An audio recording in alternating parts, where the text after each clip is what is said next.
falaremos aí a respeito da redação, né? A tão aclamada. É a única certeza que temos que todos os anos aí a redação chega para nos surpreender. O que eu acho isso incrível, é algo que a gente comenta em sala de aula o tempo todo. Eu acho muito importante frisar também da nossa confiança a respeito de uma infinidade de temas.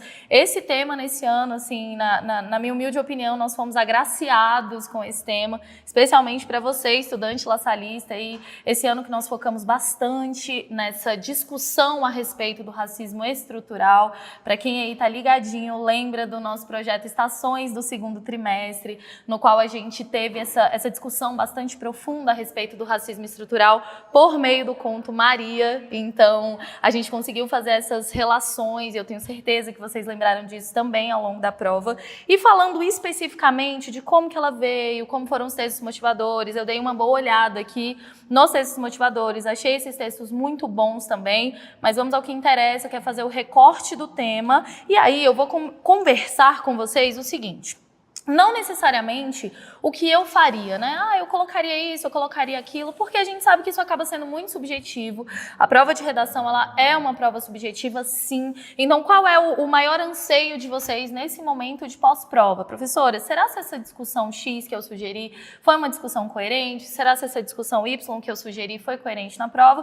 Então, é sobre isso que a gente vai falar aqui mais ou menos, né? Qual era o objetivo mesmo da sugestão desse recorte temático. E ele veio da seguinte forma: desafios para a valorização da herança africana no Brasil. Quando eu bati o olho no termo herança africana, eu já achei isso extremamente interessante. Por quê? Porque o INEP, ele associou a herança africana a desafios. O que é que isso significa particularmente? Que essa herança, que esse legado histórico, ele tem chegado às próximas gerações de maneira desafiadora, ou seja, existe uma problemática para que esse legado chegue de maneira positiva para as próximas gerações. Por quê? Quando a gente pensa em um assunto que fale sobre herança africana, que fale sobre a figura da pessoa negra no Brasil, imediatamente o nosso pensamento ele já vai para os estigmas. Então, a gente pensa em quem? Primeiramente, em escravidão. Aí a gente pensa em todos os estigmas que são relacionados a isso. E a gente esquece do fator cultura africana, que está longe de ser estigmatizado, que está longe de ser somente aspectos negativos. Então, o objetivo da discussão dessa proposta de redação era justamente esse, porque aquilo que é cultural, a gente fala isso o tempo todo em sala de aula, é aquilo que é enraizado, é aquilo que é perpetuado, é aquilo que é naturalizado. Consequentemente, esse tipo de discussão, ela precisa desconstruir esse tipo de imagem estigmatizada. Então, quando se fala em desafios para a preservação dessa cultura, né, para a valorização dessa cultura, da herança cultural, é justamente isso. Por que essa herança cultural ela vem tão estigmatizada? Isso, inclusive, estava aqui apontado dentro do texto motivador número 2. Eu achei tão interessante. Nesse texto tem uma parte específica ali na terceira linha que ele fala assim, folclorizar, nesse caso, é reduzir uma cultura a um conjunto de representações estereotipadas. O que isso quer dizer, portanto? Que essa desvalorização ocorre quando as gerações vindouras, as gerações futuras, elas vão perpetuando estigmas. Então, é como se a cultura negra fosse algo sempre associado a negatividades, a algo negativo, a algo ruim. Dentro, inclusive, da nossa linguística, eu achei muito interessante, foi um ponto que eu peguei muito aqui para falar com vocês, que é com relação a alguns termos linguísticos que eles são estigmatizados ao longo também do tempo, né? Como, por exemplo, a gente entender algo que é negro como sendo algo negativo, tipo a ovelha negra da família, ou vou te colocar na minha lista negra, enfim. Quando se fala de racismo estrutural, é a naturalização desses processos que são estigmatizados, mas que, infelizmente, culturalmente vai sendo passado aí de geração a geração, tá? Então, quando a gente pensa na organização estrutural desse texto, por quê? Lá foi solicitado para o estudante escrever o quê, Antenor? Qual era o gênero de tipologia textual? Quando ele coloca assim, redija um texto dissertativo ou argumentativo, e aí, obviamente, a modalidade formal na nossa língua portuguesa. Modalidade de escrita formal, perfeito. Então, ele pede da gente o desenvolvimento de um texto dissertativo argumentativo. Em primeiro lugar, o que é que você precisa ter pensado? no recorte dos argumentos selecionados que serão desenvolvidos ao longo do seu texto, que foram desenvolvidos ao longo do seu texto. Por quê? O próprio tema, ele sugeriu os desafios. Então, o que é que você vai lembrar? Qual é o link que você vai fazer? Dentro do seu parágrafo introdutório, você precisa desenvolver uma tese, que é a organização da sua linha argumentativa. Bastava selecionar pelo menos 2 desses desafios para cada um ser desenvolvido em cada parágrafo argumentativo. Um desafio no desenvolvimento 1, um desafio no desenvolvimento 2. Outro ponto que eu achei muito interessante de falar para vocês com relação a essa reflexão quais poderiam ser as nossas reflexões a respeito dos desafios. Um deles seria a invisibilidade em espaços educacionais. Existe, gente, no nosso país, uma lei que completou 20 anos, que é a Lei 10.639, que ela fala a respeito da obrigatoriedade de elementos da cultura africana aqui no Brasil, tá? De herança de cultura africana no Brasil, sendo introduzido nos espaços escolares. Então, essa lei, ela já existe. Porém, contudo, entretanto e todavia, se funcionasse na prática, como sugere aquilo que está escrito, obviamente nós não estaríamos discutindo nesse exato momento a respeito dos desafios a serem enfrentados. Então, um desses desafios a serem enfrentados, com certeza, seria a garantia da aplicação dessa lei, a garantia da aplicação desse elemento legislativo, que é um direito do estudante, está lá no artigo 206 da nossa Carta Magna. Lembra que eu falei sobre isso em sala também? Nós temos o direito à educação e ela é um dever do Estado e da sociedade. Partindo dessa linha de raciocínio, nós temos a obrigação de fazermos com que o nosso estudante tenha acesso a esses elementos. E está lá, está na Lei 10.639. Então, era uma discussão muito interessante. Alguns estudantes chegaram em mim também, depois da prova, né, mandar aquele direct no Instagram, falar assim, professora, sabe de quem que eu lembrei? Do Djonga. Será que dava para usar o Djonga? Ele é um rapper, ele é super contemporâneo, a galerinha aí, né, o nosso adolescente sempre está muito ligado aí nesses gêneros, né, e nisso que é discutido, assim, na atualidade, dava para usar? Gente, o que você tem que lembrar? Repertório sociocultural, ele só precisa ser de domínio público e ter relação direta com o tema, com a discussão que você sugeriu no seu texto. Então, dava para usar Olhos Coloridos, da Sandra de Sá. Quem lembra? Lembra, Antenor? Os olhos coloridos. E o meu cabelo enrolado. Que horror, gente. Eu não vou deixar o Antenor cantar, prometo. Dava para ter utilizado também. Alguns estudantes falaram comigo também sobre a Djamila Ribeiro, filósofa e pesquisadora. Ela sugere uma teoria, gente, que é muito, muito, muito interessante, que ela fala sobre a descolonização do pensamento branco.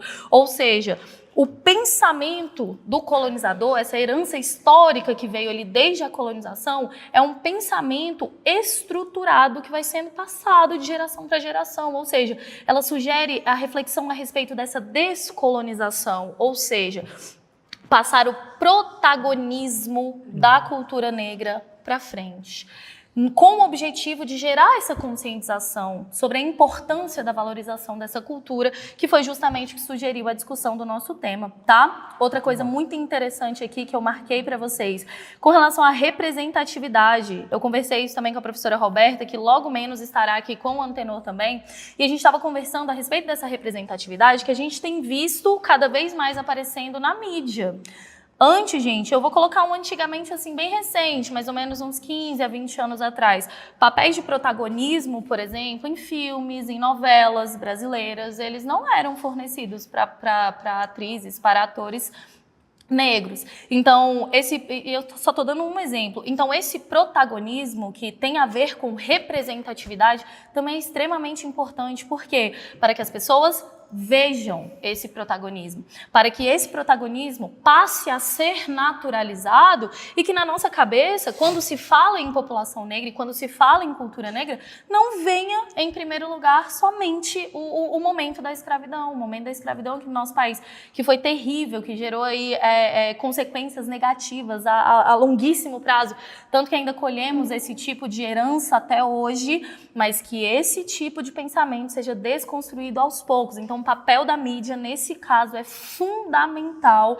As grandes mídias, a gente também está falando da internet. Hoje a gente sabe que a maior parte das nossas informações a gente consegue por meio da internet. Então, a importância de saber filtrar essas informações, a importância dessa representatividade dentro dos âmbitos midiáticos que aparecem e que alcançam a população desde muito cedo. Então, a gente está falando de possibilidades de projetos educacionais que sejam aí divulgados por meio da mídia, já pensando numa proposta de intervenção. Ou, professora, eu sugeri lá na minha proposta de intervenção políticas públicas para falar a respeito aí desse reforço, a desconstrução de estereótipos, ou seja, se eu coloco isso lá na minha proposta de intervenção, é um problema? Porque já existe a lei, né? A lei existe há 20 anos. Não é um problema. A política pública, ela é a sugestão mais coerente quando se fala na responsabilidade governamental na promoção do bem-estar social.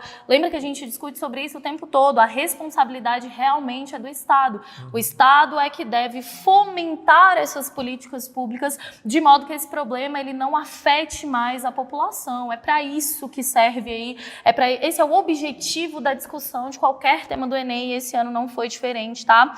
Outra coisa interessante que a gente poderia falar é a respeito das políticas que promovam eventos culturais de artistas que são negros, ou seja, a gente está falando de investimento mesmo nesses artistas.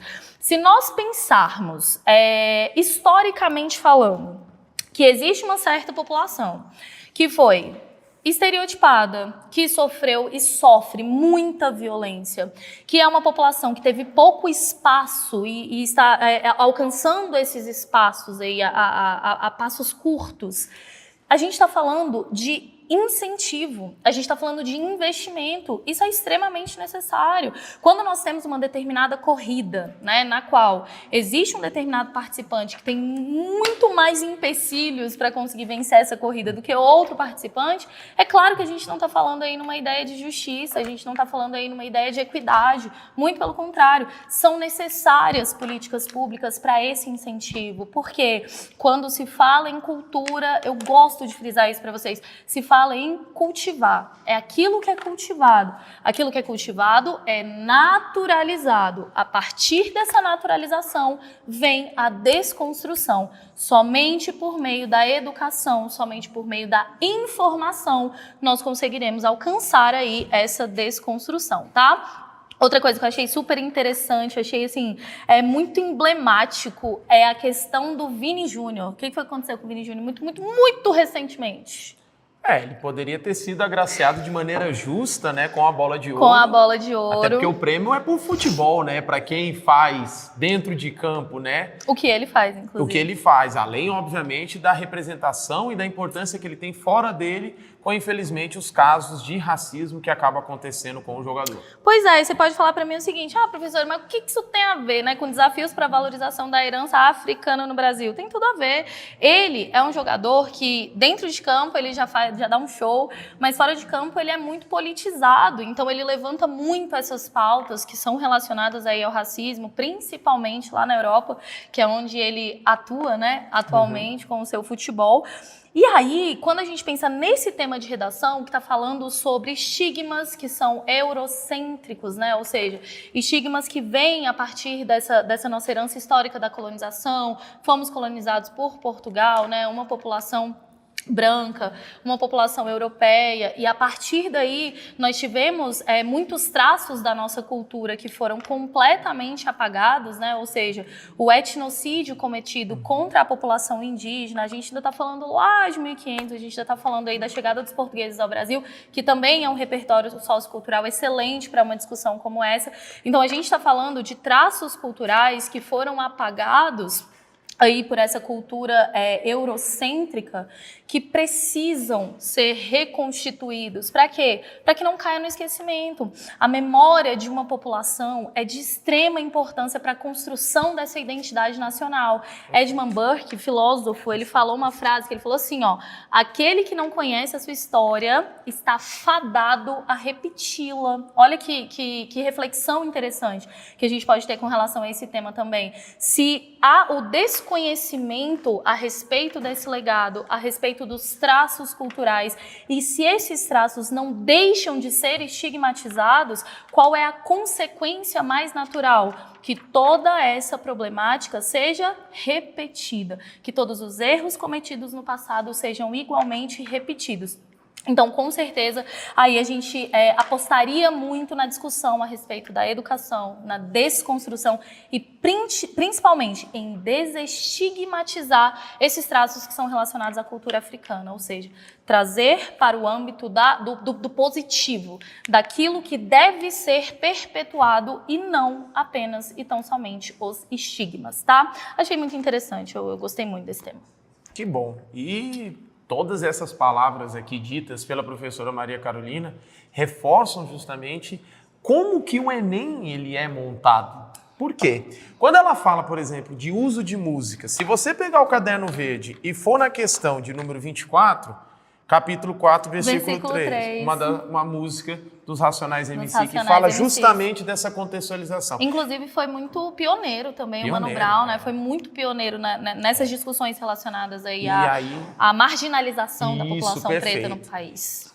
O que a professora traz, que é como a prova é montada, elenca esses fatores. Então, por exemplo, ela falou de trecho de música. Então, tem um rapper aqui, talvez o principal expoente do rap nacional. Conheço pouco, então não sou muito aqui propriedade para falar, mas com certeza o que representa os Racionais MC é algo grande. Importante. Quando ela fala, por exemplo, a professora fala sobre a questão da valorização. Se você pegar o item 35, está falando de multiculturalidade dos artistas. Quando ele coloca assim, ó, produção plástica que é feita por negros, mestiços ou brancos. Então ele coloca aqui, ele coloca exemplos desses artistas. É uma provinha muito contextualizada. 36, ele fala para você que influenciadores negros não têm muita recorrência e muita fama comparada a outros influenciadores.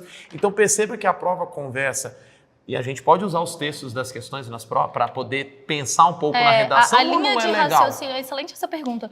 Professor, a utilização de textos da prova para utilizar na redação, a linha de raciocínio ela é completamente bem-vinda.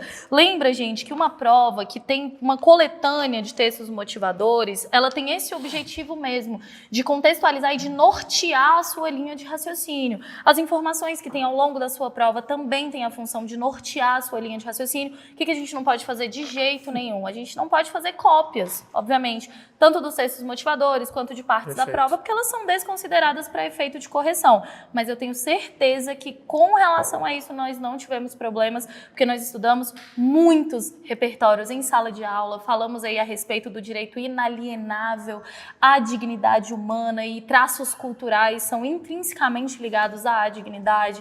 Então citamos a Declaração Universal dos Direitos Humanos, os direitos sociais ou garantias fundamentais e a equidade está entre elas, lá na Carta Magna Brasileira, artigo 206 da Constituição Federal, enfim, uma infinidade mesmo de repertórios, eu tenho certeza que a gente conseguiu desenvolver com muita maestria, com muita tranquilidade e muita confiança.